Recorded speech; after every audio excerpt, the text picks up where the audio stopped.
as a candidate, I ran both for Congress and I ran for county commissioner before merged government. And those are two different levels of approach to voters.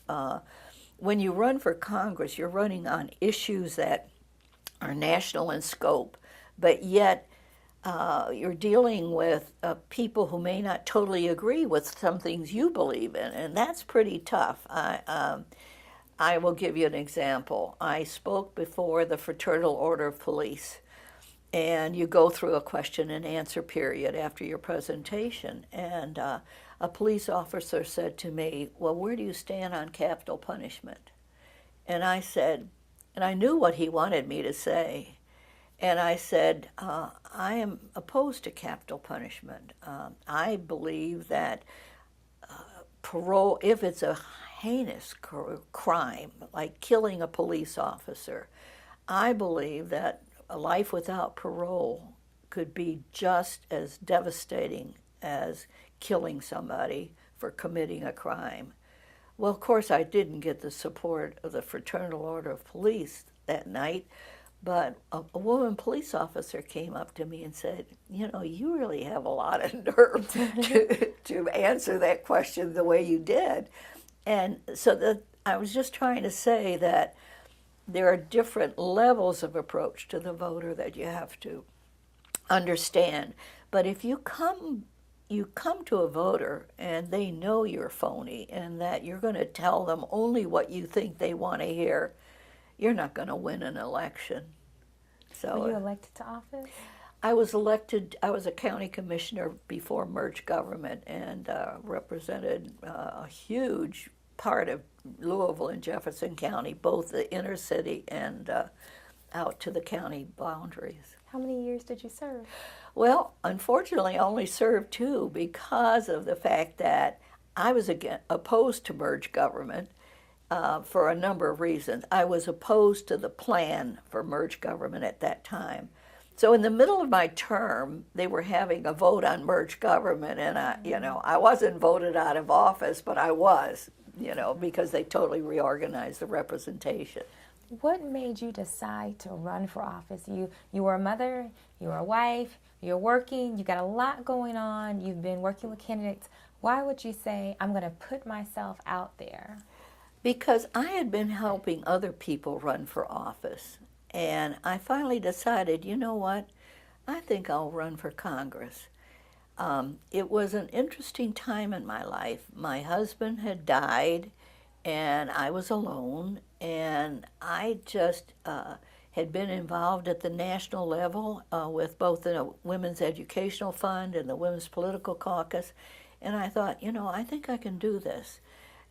It was a race where there were 11 candidates in the Democratic primary, and there were 3 top candidates, 2 men and myself, and it just seemed right. I just felt that this was my time. Running for office is a matter of opportunity that you really have to. It was an open seat, and I really thought, this is my time. So that was the first office I ran for in the primary. Well, it was really fascinating because at the time, there was a very wealthy business person who was financing his own campaign. There was a young man whose mother had been a friend of mine and was involved in the same kinds of issues I was involved with, and then myself. So at the very end, it looked like, and I had wonderful consultants, and I had the help from Emily's List, and they helped me raise money. In fact, I raised more money outside of personal wealth, because I didn't have that much personal wealth, than the other 2 candidates who were the top. So at any rate, it looked like I was really winning until the very end. And then one of the candidates ran a push poll against me and said, "Would you vote for a woman who ran R-rated movies in the youth center?" At the time, I was head of the Department of Human Services for Jefferson County, and push polls are very evil because they direct people at the most sometimes phoniest issues. So at any rate, he lost, I lost, and the third candidate slipped through. Explain to the listener, what is a push poll?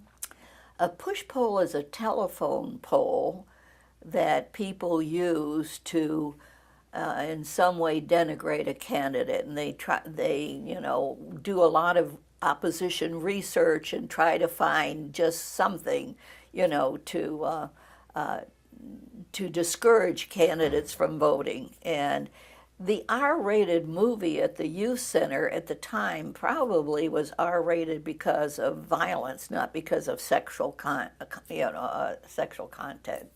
But at any rate, the push poll sometimes is used even today. I mean, there are a lot of, it's just like the current senator who says, I will use anything to defeat my candidates. And we're looking for, I think, what he called wackadoo tactics. So politics is a very difficult Do you think world. politics is nicer or meaner than it was when you were running for office? I think it's the same. It's mean in a different way because now there's much more money involved. But at the time that I was involved in politics, there weren't the millions of dollars necessary to run, but some of the tactics were the same. You take a poll, you do opposition research, you try to find any little element in a person's background that you can just magnify out of proportion. So it's there, and I think it's so unfair. The money and the technology that we have today are so pervasive and so difficult that it's a wonder that people put themselves up for office.